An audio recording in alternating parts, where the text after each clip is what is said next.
നാല് കാര്യം പ്രവാചകന്മാരുടെ സ്വഭാവ വിശേഷണങ്ങളിൽ പെട്ടതാണ്. ഒന്ന് അൽ ഹയാ, മറ്റൊരു റിവായത്തിൽ അൽ ഹന്ന എന്നും വരുന്നുണ്ട്. മൈലാഞ്ചി പുരട്ടുക. മൈലാഞ്ചി പുരട്ടല് അത് സുന്നത്താണ്. നരച്ച താടിയൊക്കെ മൈലാഞ്ചി പുരട്ട്. നിങ്ങൾ നരച്ച താടിയൊക്കെ ഡൈ ചെയ്യാതെ, നരച്ച താടി ഡൈ ചെയ്യാതെ മൈലാഞ്ചി പുരട്ട് സുന്നത്താണ്. സഹോദരിമാരെ, ക്യൂടെക്സ് പുരട്ടാതെ നിങ്ങൾ മൈലാഞ്ചി പുരട്ട്, അത് സുന്നത്താണ്. അതും പ്രവാചകന്മാരുടെ സ്വഭാവത്തിൽപ്പെട്ട കാര്യമാണ്. രണ്ടാമത് സിവാക്ക്, പല്ല് തേക്കൽ, മിസ്വാക്ക് ചെയ്യൽ പ്രവാചകന്മാരുടെ സുന്നത്തിൽപ്പെട്ട കാര്യമാണ്.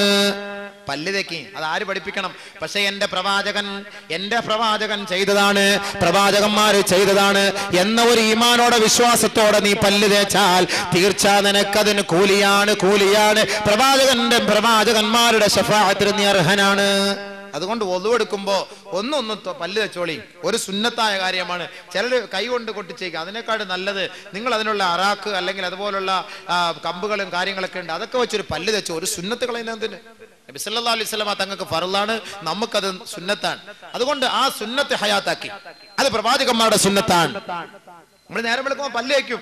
ചില പെണ്ണുങ്ങൾ ഒരു ദിവസം 5 പ്രാവശ്യം പല്ല് വയ്ക്കും. രാത്രി കിടക്കാൻ നേരത്തും പല്ല് വയ്ക്കും. നേരം വെളുത്ത് എഴുന്നേൽക്കുമ്പോഴും പല്ല് വയ്ക്കും. ചായ കുടിച്ചാലും ബിസ്ക്കറ്റ് തിന്നാലും ഒക്കെ പല്ല് വയ്ക്കും. പ്രവാചകന്റെ സുന്നത്താണെന്ന നിയ്യത്തിൽ മോളെ നീ അങ്ങനെ ചെയ്യണേ, എങ്കിൽ സുന്നത്തിന്റെ കൂലി നിനക്ക് കിട്ടും. മൂന്നാമത് അത്തർ പൂശ. അത്രൊന്നും പൂശൂല. പാശ്ചാത്യന്മാര് ആൽക്കഹോള് കയറ്റിവിട്ട സാധനങ്ങൾ കൊണ്ടുവന്നിട്ടാ ഇങ്ങനെ അടിച്ചിട്ട് പള്ളിയിൽ പോവുക. അത്തർ പൂശുകാർ നബി സല്ലല്ലാഹു അലൈഹി വസല്ലം തങ്ങളുടെ ഹദീസിൽ കാണാം. നബി തങ്ങൾ വീട്ടിന് വേണ്ടി എത്ര പൈസ ചെലവ് ചെയ്യുമോ അത്രയും പൈസ അത്തർ വാങ്ങിക്കുന്നതിന് വേണ്ടി ചെലവ് ചെയ്യും. അതാണ് അത്തർ നല്ല പൂശണം. ചില അത്രക്ക് നല്ല പൂശണം വില കുറഞ്ഞ ആൾക്കാർ വാങ്ങിക്കും, 15 രൂപയ്ക്ക് കിട്ടും. മയ്യത്തിന് വേണ്ടി പുരട്ടുന്നതാ. ലാസ്റ്റ് ഘട്ടത്തിൽ വാപ്പാക്ക് കൊടുക്കുന്ന സമ്മാനം എന്താ? വാപ്പാടെ മയ്യത്ത് പൊതിയുമ്പോ അത്തർ. ഒരു കടയിൽ പോയി ഏറ്റവും കുറഞ്ഞ അത്ര ഏതാ? 15 രൂപയുടെ അതിലൊരു ഡസൻ ഇങ്ങട് എല്ലാം കൂടെ കൊണ്ട് പൊട്ടിച്ച് വാപ്പാടെ മണ്ടയിലോട്ട്. എന്തായാലും അവസാനം പോവല്ലോ. 15 രൂപയുടെ എങ്കിലും വാപ്പായ്ക്ക് ഒരു സഹായം ചെയ്തില്ലെങ്കിൽ പിന്നെന്താ? ബഹുമാനമുള്ളവരെ, അറബികൾ പരിശുദ്ധമായ കഅബ ഷരീഫിന്റെ ഹജറുൽ അസ്വദ്, ആ ഖിൽഅ, അതിന്റെ മൂടുപടം അവിടെയൊക്കെ പുരട്ടാൻ വേണ്ടി, തേക്കാൻ വേണ്ടി 100 കണക്കിന് റിയാലുകൾ വിലയുള്ള കുറച്ച് ഒരു മില്ലിക്കൊക്കെ 100, 200, 500 റിയാലുകൾ വിലയുള്ള ഊദ്, ഏറ്റവും വില കൂടിയ അത്തറാണ് വാങ്ങിക്കൊണ്ട് പുരട്ടുന്നത്. ലക്ഷക്കണക്കിന് പാവികൾ വന്ന് ഹജറുൽ അസ്വദ് മുത്തുമ്പോൾ എത്രയോ പേര് ചൂട് കൊണ്ട് സഹിക്കവയ്യാതെ ആ ചൂടത്ത് വിയർത്ത് ഒലിച്ച് ആ ഹജറുൽ അസ്വദ് മുത്തുമ്പോൾ വിയർപ്പിന്റെ ദുർഗന്ധം നമുക്ക് വമിക്കും. ആ വിയർപ്പിന്റെ ദുർഗന്ധം നമുക്ക് ആസ്വദിക്കാൻ കഴിയും. നമുക്ക് ദുർഗന്ധം നമുക്ക് അസഹ്യമായി തോന്നും. പക്ഷെ ആ അസഹ്യതകളെയെല്ലാം തള്ളിക്കൊണ്ട് ഊദിന്റെ സുഗന്ധം നമുക്ക് ആസ്വദിക്കാൻ കഴിയും. ആ ഊദ് പുരട്ടിയ ഹജറുൽ അസ്വദിൽ പോയി മുത്തുമ്പോൾ ശേഷം നമ്മളൊന്ന് പോയി മുത്തിയാൽ എത്ര ദുർഗന്ധം വമിക്കുന്ന ഒരു വ്യക്തിയാണ് ഹജറുൽ അസ്വദ് മുത്തുന്നതെങ്കിൽ ശേഷം നമ്മളൊന്ന് മുത്തിയാൽ നല്ല മണവാണ്. അത്രയ്ക്കും വിലപിടിപ്പുള്ള കൂടിയ ഊദിന്റെ അത്തറുകളാണ് ഈ ഹജറുൽ അസ്വദിൽ. ഹജറുൽ അസ്വദിലും ഖിൽആയിലും അവിടുത്തെ പരിശുദ്ധമായ ആ സ്ഥലങ്ങളിലും ഭിത്തികളിലും എല്ലാം അറബികള് മുൽത്തസിമില് കഅബയുടെ വാതിലിലൊക്കെ അറബികൾ കൊണ്ട് വാരി തേക്കുന്നത്. അവരോട് പിശിക്കാറില്ല. നമ്മളാണെങ്കിൽ ഇവിടുന്ന് 10 രൂപയുടെ മജുമായി മേടിച്ചോണ്ട് പോകും. എനിക്കൊരു നിയ്യത്താണ് കഅബയുടെ മൂടുപടത്തിൽ ഇത് അത്ര വരട്ടണം എന്ന് പറഞ്ഞിട്ട്. ആരെങ്കിലും 100 എന്ന് പറഞ്ഞാൽ സ്വീകരിക്കോ? 100 രൂപയ്ക്ക് ഒരു അത്ര നമ്മൾ വാങ്ങിക്കോ? അത്ര പുരട്ടി പള്ളിയിൽ വാ. സുബഹിക്കൊക്കെ കിടന്ന കിടപ്പിൽ എഴുന്നേറ്റ് പല്ലും തേക്കാതെ പള്ളിയിൽ വരും. വൈരിൽ മഗ്ദൂബി അലൈഹിം വലദ്ദാലിൻ എന്ന് പറയുമ്പോ ഇമാം ആമീൻ എന്ന് പറയുമ്പോ വായിന്ന അല്ലാഹു, അങ്ങോട്ട് മലക്കൾക്ക് ആമീൻ പറയാൻ പറ്റൂല, ഇങ്ങോട്ട് മലക്കൾക്ക് ആമീൻ പറയാൻ പറ്റൂല. അതുകൊണ്ടാ പള്ളിയിൽ വരുമ്പോ പല്ല് വെച്ചിട്ട് വരണം എന്ന് പറയുന്നത്. ബീഡി വലിക്കൽ, എത്ര സഹോദരന്മാർ ബീഡി വലിക്കുന്ന സുഹൃത്തുക്കളെ. ഉമ്മു സൽമ റളിയല്ലാഹു അൻഹ റിപ്പോർട്ട് ചെയ്യുന്ന ഹദീസിൽ കാണാം, നഹൻ നബി സല്ലല്ലാഹു അലൈഹി വസല്ലം അൻ കുല്ലി മുഫ്തിരിൻ വ മുസ്കിരിൻ. എല്ലാ ബലഹീന ഉണ്ടാക്കുന്നതും ശരീരത്തിന് ബലഹീനത ഉണ്ടാക്കുകയും അതേപോലെ ശരീരത്തെ നശിപ്പിക്കുകയും അതേപോലെ ലഹരി ഉണ്ടാക്കുന്നതുമായ സകലമാന വസ്തുക്കളും നബി സല്ലല്ലാഹു അലൈഹി വസല്ലം തങ്ങൾ നിരോധിച്ചിരിക്കുന്നു എന്ന് ഉമ്മു സൽമ റളിയല്ലാഹു അൻഹ പറയുന്ന അടിസ്ഥാനത്തിൽ ബഹുമാനമുള്ളവരെ, പരിശുദ്ധ ഖുർആനിലും വലാ തുൽഖൂ ബിഐദീകും ഇല തഹ്ലുക, നാശത്തിലേക്ക് നിങ്ങളുടെ കൈകൾ കൊണ്ടിടല്ലേ എന്ന് പറഞ്ഞ ഖുർആനിന്റെ അടിസ്ഥാനത്തിലും വഹയഅമുറുഹും ബിൽ മഅറൂഫ് വയൻഹാഹും അനിൽ മുൻകർ, നല്ലത് അല്ലാഹു അനുവദിച്ചു, മോശപ്പെട്ടത് അല്ലാഹു വിലക്കി എന്ന പരിശുദ്ധ ഖുർആനിന്റെ ആയത്തിന്റെ അടിസ്ഥാനത്തിലും മുഫസ്സിരീങ്ങളും പണ്ഡിതന്മാരും പറയുന്നു ബീഡി വലിക്കൽ തെറ്റാണ്. തെറ്റാണ്. ഈ ബീഡി വലിച്ചു പള്ളിയിൽ വരുന്ന സഹോദരൻ ആമീൻ എന്ന് പറഞ്ഞ് വായൊന്ന് തുറന്ന എന്തായിരിക്കും അവസ്ഥ? അപ്പൊ അതുകൊണ്ട് നിങ്ങൾ വലിച്ച സഹോദരങ്ങളെ പല്ല് നല്ലപോലെ തേച്ചിട്ട് വരണേ. ഭാര്യമാർ അടുക്കലെ പോയി കിടക്കുമ്പോൾ നിങ്ങൾ ഈ ബീഡിയും വലിച്ച് കട്ടൻ ബീഡിയും വലിച്ചിട്ട് എങ്ങനെ പോയി കിടന്നുറങ്ങും, സംസാരിക്കും, നാറ്റമടിക്കൂലേ? അതുകൊണ്ട് അള്ളാഹുടെ മുന്നിലാ വരുന്നത്. അള്ളാഹുവിന്റെ മുന്നിൽ വരുമ്പോൾ നിങ്ങൾ പല്ല് തേച്ച് അത്റ് പൂശി നല്ല വസ്ത്രങ്ങൾ ധരിച്ചുകൊണ്ട് പള്ളിയിലേക്ക് വരിൻ. പടച്ചവന്റെ മുന്നിലാണ്. മഹാനായ അബൂ ഹനീഫത്തുൽ കൂഫി റഹിമഹുല്ലാഹ്, മഹത്തായ ഹനഫി പണ്ഡിതൻ, ഹനഫി മദ്ഹബിന്റെ പണ്ഡിതനാണ്. അദ്ദേഹം വലിയ ഹോൾസെയിൽ തുണി വ്യാപാരിയായിരുന്നു. ഹോൾസെയിൽ തുണി വ്യാപാരി. കടയിലിരിക്കുമ്പോ ഒരുമാതിരി പന്ന വസ്ത്രമൊക്കെ ധരിച്ചിട്ടിരിക്കും കടയില്. അപ്പൊ ആളൊക്കെ ചോദിച്ചു, അല്ല ഈ കസ്റ്റമർ ഒക്കെ വരേണ്ടതല്ല, നിങ്ങൾ എന്താ ഈ മോശം വസ്ത്രം? ഇത് പിശാച് ഇറങ്ങുന്ന സ്ഥലമാ, അതുകൊണ്ട് പിശാചിനെ തൃപ്തിപ്പെടുത്താൻ ഇത് മതി. പള്ളിയിലേക്ക് വരുമ്പോൾ ഏറ്റവും കൂടുതൽ വിലപിടിപ്പുള്ള വസ്ത്രം ധരിച്ചു കൊണ്ടുവരും. ഒരാൾ ചോദിച്ചു, അല്ലയോ മഹാനവറുകളെ, കസ്റ്റമറിനെ കാണിക്കാൻ നിങ്ങൾ മോശമായ വസ്ത്രവും ആരും കാണാത്ത പള്ളിയിലേക്ക് നിങ്ങൾ വിലപിടിപ്പുള്ള വസ്ത്രവും, എന്താ ഇത്? ബഹുമാനപ്പെട്ട അബൂ ഹനീഫത്തുൽ കൂഫി റഹ്മത്തുള്ളാഹി പറഞ്ഞത്, ആരും കാണില്ല എന്നാ വിചാരിച്ചത്. പള്ളി ആരുടെ പള്ളിയാണ് നമ്മൾ പോകുന്നത്? പള്ളി എന്താണ്? പള്ളിയിൽ ആരാ ഉള്ളത് നിങ്ങൾക്ക് അറിയില്ലേ? രാജാതിരാജൻ, ലോകത്തിന്റെ ദിവരാശക്തി, എന്നെയും നിങ്ങളെയും സൃഷ്ടിച്ച തമ്പുരാൻ, ആകാശഭൂമികളെ മുഴുവനും നിയന്ത്രിക്കുന്ന തമ്പുരാൻ, ആ പടച്ച തമ്പുരാൻ നമ്മളെ വീക്ഷിക്കുന്നുണ്ട്.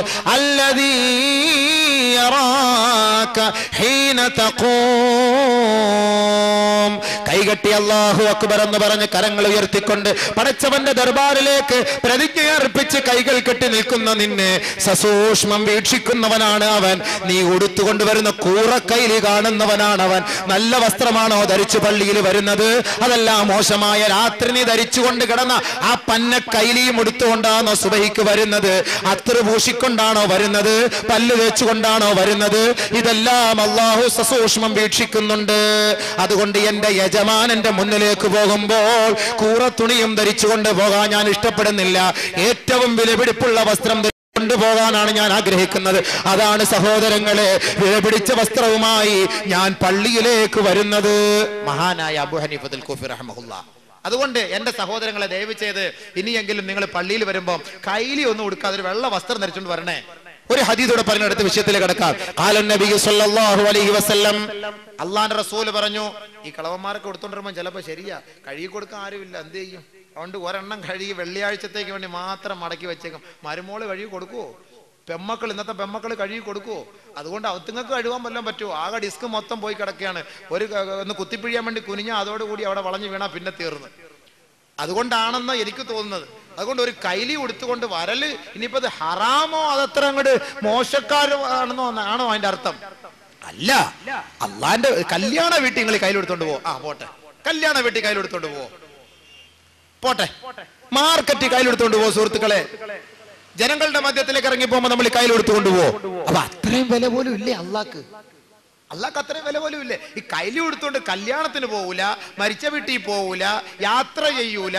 പക്ഷെ അള്ളാന്റെ അടുക്കൽ വരുമ്പോ ഒരുമാതിരി കീറിയ ട്രൗസർ ഇട്ടുകൊണ്ട് വരണത്, ഇതെന്ത് വൃത്തികേട്! അപ്പൊ കല്യാണ വീട്ടിലുള്ള ജനങ്ങളുടെ വില പോലും അള്ളാഹ്ക്കില്ല എന്നർത്ഥം. നഊദു ബില്ലാഹ്, അള്ളാഹ് കാക്കട്ടെ. യാ ബനീ ആദം ഖുദൂ സീനതകും ഇൻദ കുല്ലി മസ്ജിദ്. ഓരോ നമസ്കാര വേളയിലും നിങ്ങളുടെ വസ്ത്രങ്ങളെ നിങ്ങൾ നന്നാക്കിൻ, ശുദ്ധിയാക്കിൻ, നല്ല വസ്ത്രം ധരിക്കിൻ. അതാണ് ഖാലൻ നബി സല്ലല്ലാഹു അലൈഹി വസല്ലം, അല്ലാഹുവിന്റെ റസൂൽ പറഞ്ഞത്, ഇൽബിസു സിയാബൽ ബീർ ഫഇന്നഹാ അത്ഹറു വഅത്യബു വകഫിനു ഫീഹാ മൗതാകും. നിങ്ങൾ വെള്ള വസ്ത്രം ധരിക്കുവിൻ, വെള്ള വസ്ത്രം ധരിക്കുവിൻ. വെള്ള വസ്ത്രമാണ് ബർക്കത്തുള്ള വസ്ത്രം, അത് ശുദ്ധിയുള്ളതാണ്, വൃത്തിയുള്ളതാണ്. വകഫിനു ഫീഹാ മൗതാകും. നിങ്ങളുടെ ജനാസ, നിങ്ങളുടെ മയ്യത്ത് ആ വെള്ള തുണി നിങ്ങൾ പൊതിയണേ. അത് നമ്മൾ കേൾക്കും, അത് ഉറപ്പാ ആ കാര്യം. ഇനി വാപ്പിച്ച ഏത് ചൈന സിൽക്കിന്റെ വസ്ത്രം ഇട്ടുകൊണ്ട് നടന്നാലും വാപ്പ മരിച്ചു കഴിഞ്ഞാല് കേവലം 21 രൂപ 50 പൈസ വിലയുള്ള കീറിയാൽ പൊടി പറക്കുന്ന ആ വെള്ള തുണിയിലായിരിക്കും വാപ്പാടെ മയ്യത്ത് പൊതിയുക. അവിടെ റസൂലുള്ളാന്റെ വാക്ക് കേൾക്കും. മരിക്കുമ്പോ, ജീവിച്ചിരിക്കുമ്പോ എന്താ കേൾക്കാത്തത്? ജീവിച്ചിരിക്കുമ്പോൾ റസൂലുള്ളാഹിയുടെ വാക്ക് കേൾക്കണമെന്ന് നമ്മൾ പറയുന്നതാണ് ഇപ്പൊ ഈ കുഴപ്പം. ജീവിച്ചിരിക്കുമ്പോൾ റസൂലുള്ളാഹിയുടെ വാക്ക് നിങ്ങൾ കേൾക്കണം, എന്നാ മരിച്ചു കഴിഞ്ഞാൽ അവിടെ വേറെ സഹായം നിങ്ങൾക്കുണ്ടാകും എന്ന് പറഞ്ഞാൽ പ്രശ്നമായി. മരിച്ചു കഴിഞ്ഞാൽ പ്രശ്നമില്ല പിന്നെ ഒന്നും. അതുകൊണ്ട് വെള്ള വസ്ത്രം ധരിക്കിൻ, ജീവിച്ചിരിക്കുമ്പോഴും ധരിക്കിൻ, മരിക്കുമ്പോഴും ധരിക്കിൻ. അള്ളാഹു അമൽ ചെയ്യാൻ തൗഫീഖ് നൽകുമാറാകട്ടെ. അപ്പോൾ ഞാൻ പറഞ്ഞു വന്ന വിഷയം സിവാക്ക്, മിസ്വാക്ക് ചെയ്യുക നബിമാ പ്രവാചകന്മാരുടെ സുന്നത്തിൽപ്പെട്ട കാര്യമാണ്. അത്തർ നബിമാരുടെ സുന്നത്തിൽപ്പെട്ട കാര്യമാണ്. നാലാമത്തെ കാര്യം നിക്കാഹ്, കല്യാണം കഴിക്കൽ നബിമാരുടെ സുന്നത്തിൽപ്പെട്ട കാര്യമാണ്. അതാണ് അന്നിക്കാഹു മിൻ സുന്നതി, നിക്കാഹ് എന്റെ സുന്നത്താണ്. മൻ അറാദ അൻ യൽഖല്ലാഹ ത്വാഹിറൻ മുതഹ്ഹിറാ ഫൽയതസവ്വജ്. പരിശുദ്ധ മനസ്സോടുകൂടി അള്ളാന്റെ ദർബാറിലേക്ക് പോകണമെന്ന് ആർക്കെങ്കിലും ആഗ്രഹമുണ്ടോ? ഫൽയതസവ്വജ്, അവൻ വിവാഹം കഴിച്ചു കൊള്ളട്ടെ. നല്ല മനസ്സോടെ അള്ളാന്റെ അടുക്കലേക്ക് പോകണമെങ്കിൽ, ശുദ്ധ മനസ്സോടുകൂടി അള്ളാന്റെ അടുക്കലേക്ക് പോകണമെന്ന് ആഗ്രഹമുണ്ടോ? വിവാഹം കഴിച്ചോ.